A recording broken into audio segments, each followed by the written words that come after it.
Welcome to another episode of 585 ROCS. Today we're sitting down with a Washington, D.C. native and rather recent transplant to the Rochester area, specifically Park Avenue, East Avenue corridor. Glenn Kellogg is the president and founder of Hart's Local Grocers in the heart of the East End. He has been very gracious to sit down and discuss that business with us today. Any glance at their social media is going to show you a very nimble, young, dynamic business with a very strong community focus. Check them out.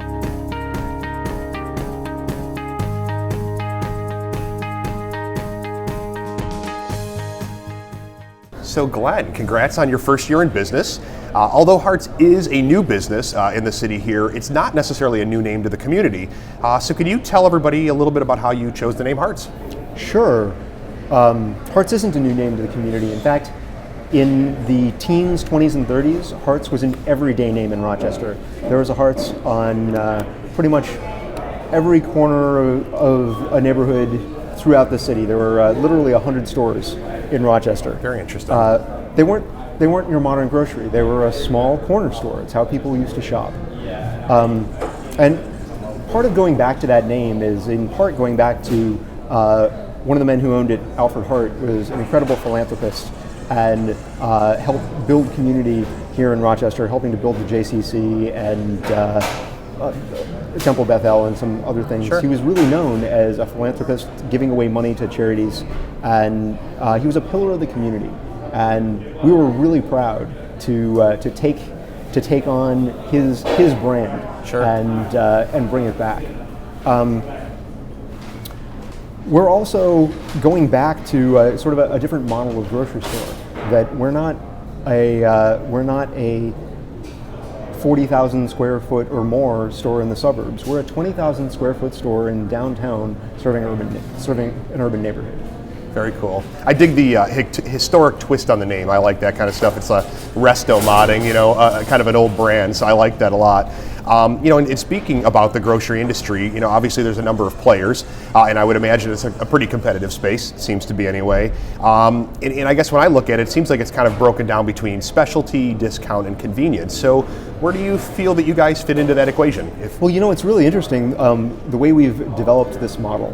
The way we developed the model was really to serve downtown residents and to provide the urban amenities for living in downtown Rochester, for living within the inner loop, for living in Park Avenue, Cornhill, South Wedge. You now have access to a grocery store around the corner. Very cool. But at the same time, we've also got some really amazing things here. We have an amazing meat department and produce that from local sources that you can't find other places.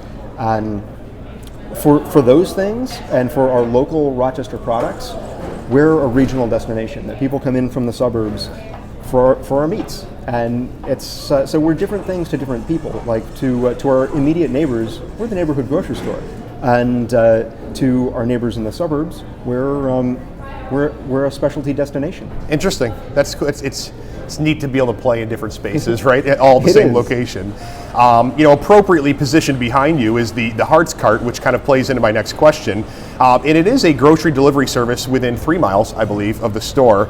I personally see this as, it's a pretty awesome commitment to city residents, especially the aging population. I certainly engage with them, as a realtor and know some of the challenges they have.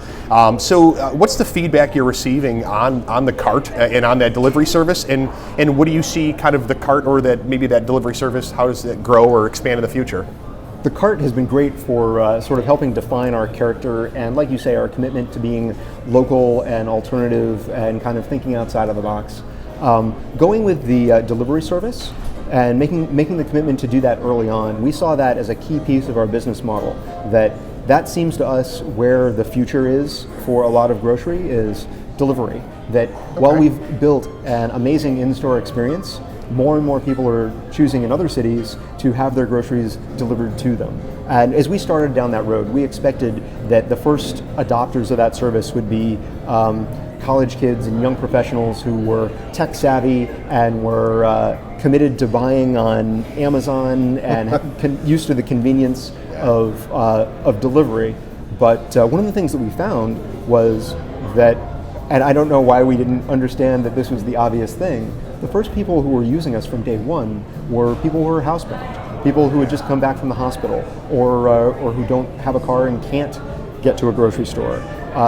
They became devoted first customers, and we're so happy that we're able to serve that population that doesn't really have other options. Yeah, I can imagine. I think it's a neat concept. I'll have to be trying it out myself at some point. So one of the interesting things, and anybody that comes to Hart's, I think they should, number one, when you park in the parking lot, you can see the enormous pile of dirt that you have out back. And you guys are on the edge, literally, of a major undertaking with the Interloop project. So what are your hopes for what it means for the area and the neighborhood when it's complete? Oh, I think it's a fantastic project. I'm really excited about filling in the Interloop and connecting downtown to the neighborhoods on the other side of the road. That right now, in fact, as we moved into this building and created our store, I sort of referred to the problem just next to us of the big moat. Yes. That there's been this moat in between downtown and the adjacent neighborhoods that serves not only as a physical barrier but also as a mental barrier. Agreed. Between the neighborhoods and downtown. And as that goes away, we'll have even more opportunities to connect with the neighborhoods that we're only a quarter mile away from, but right now it seems like a world apart. Totally agree. I've often referred to it as the moat as well, the moat around downtown. And I know you're a busy guy, so I don't want to take up too much more of your time, but one of the last question I'd like to ask you is something that I'm going to be leading off a lot of this 585 ROCS series with, which is what makes Rochester great? What do you think makes it a great place to be? Obviously it's the winters. The winters here are phenomenal. Yeah, they are. They are. No, the weather aside, the summers are fantastic. I don't think you can't get a better summer.